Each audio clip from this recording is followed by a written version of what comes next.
Zion. Yay!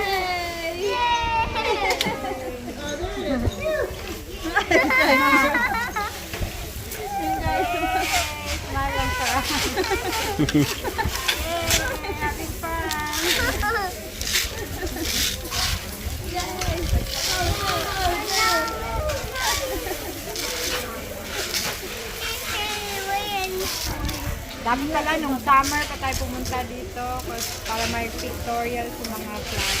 Ayaw, wala na yung flowers. Last time we went there, summer flowers. Sunflowers. Flowers sa iba. Madami. Dapat pala summer maganda din pumunta dito.